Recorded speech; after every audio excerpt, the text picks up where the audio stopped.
All of his co-workers were gone. What could it mean? Stanley decided to go to the meeting room. Perhaps he had simply missed a memo.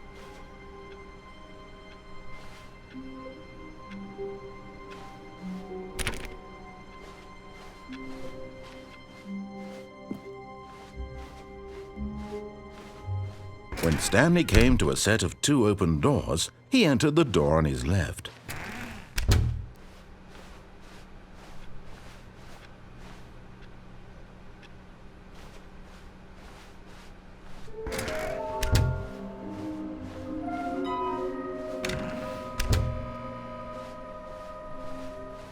Coming to a staircase, Stanley walked upstairs to his boss's office.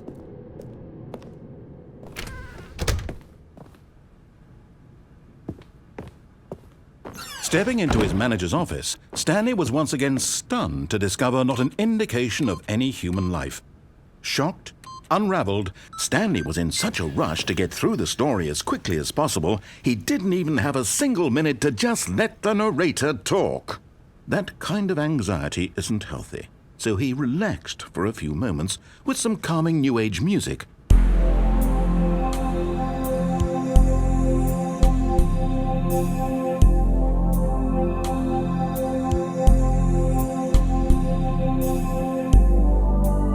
Feeling soothed and rejuvenated, Stanley calmly walked forward into the opened passageway.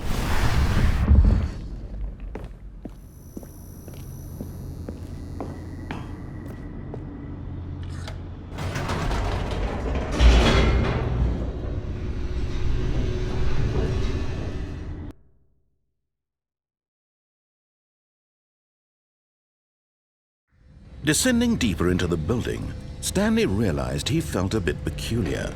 It was a stirring of emotion in his chest, as though he felt more free to think for himself, to question the nature of his job. Why did he feel this now, when for years it had never occurred to him? This question would not go unanswered for long. Whoops, nope, never mind. Stanley actually got back into the elevator and went back up. Silly me. Why did Stanley do that when he knew that it would just lead back to his boss's office? Well, that's a great question. I just can't wait to find out.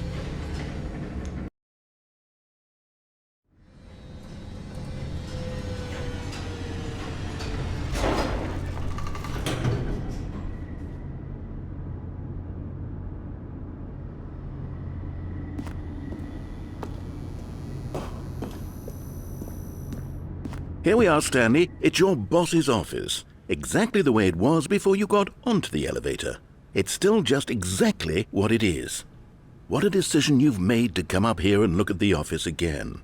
This has fleshed out the plot of the story in new and fascinating ways I could have never anticipated. It's that keen eye for storytelling that you have, an incisive rapid fire of critical plot points, one after the other, weaving a rich tapestry of uncompromising narrative. Wow!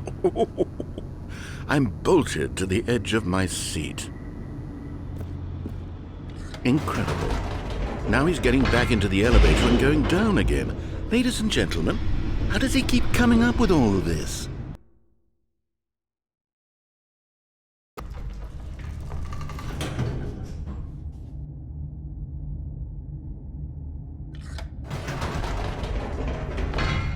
Did you think we were going to go forward down the spooky corridor? No. It's time once again to go back up in the elevator. I can't even begin to grapple with what might be up there. Is it the boss's office again? Or what if it's the boss's office this time? The suspense is killing me.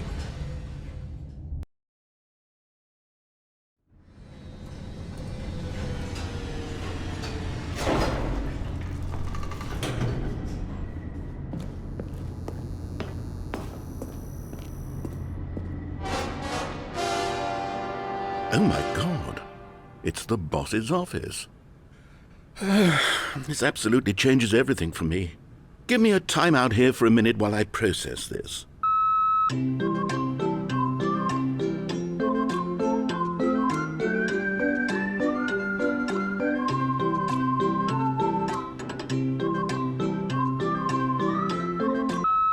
Okay, I'm ready.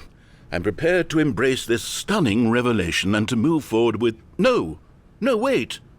No, I need more time to process.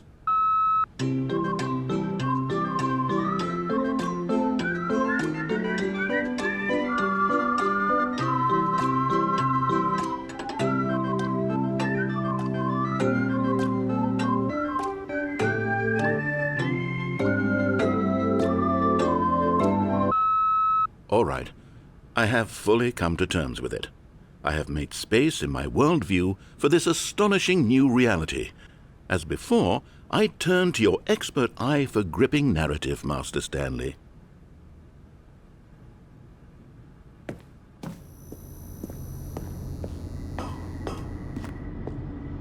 Of course, going back down in the elevator. How did I not anticipate it? I mean, sure, now it's obvious, but you have to understand that 30 seconds ago, this kind of thing had never been attempted before. I had no frame of reference to even anticipate it. That's just how revelatory Stanley's decision-making is, a breath of fresh air in a landscape of storytelling that has grown stale and repetitive.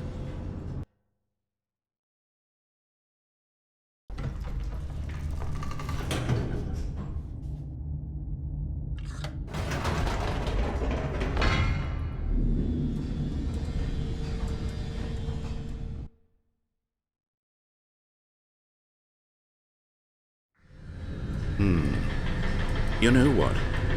I've just thought of something. Hold on, let's stop for a moment. Don't you realize? It's the anticipation, Stanley. You and I, we have no way of knowing what will be at the top of this elevator. But the suspense, the agony of waiting and anticipating and having to guess, that's the real thrill. Oh, I simply don't want to let that feeling go. It's so precious, so fleeting.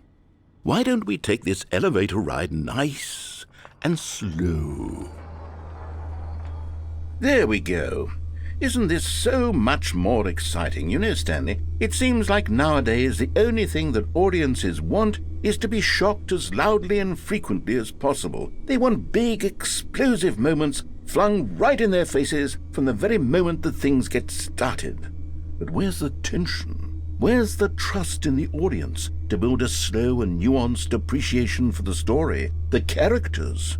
Why aren't we given time to imagine the surprises, to have to think and to anticipate and then to marvel at the eventual reveal?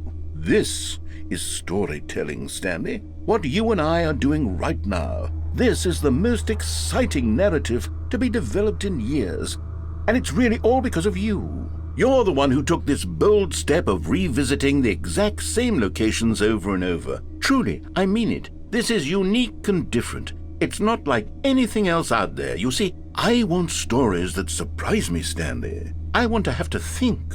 I want to be engaged and not pandered to. We're being fed such unimaginative drivel all the time, and we all know it, which is why we're so starved for content that makes us feel sharp and vital and alive. That's why people like you so much, Stanley, because you're not afraid to spit in the face of tradition. You're a role model, you know? People look up to you. Which is why, oh, I didn't know when to spring this on you, but, well, I've gathered a little press conference for you, so that you can talk about your work and your storytelling and your life. Yes, I know you're not much for the public eye, but I thought it would especially mean a lot to the people who have been following you from the beginning. They really look up to you, Stanley. I don't know if you realize the impact you have on them. This is the kind of gesture that might leave a tremendous impact on them for the better. Oh good, we're here. Okay, the room where we're holding the press conference should be just around the corner here somewhere.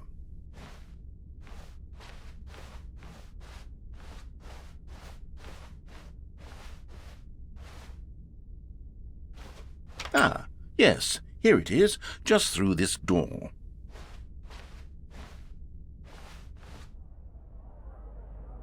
All right, are you ready? I've told them you're going to speak a little bit about the nature of surprise in storytelling and what it means to craft a truly unpredictable narrative. Oh, don't worry, you'll do great. Just be yourself and speak from the heart. I'm really proud of you, Stanley. Okay, it looks like they're ready for you. Go get 'em.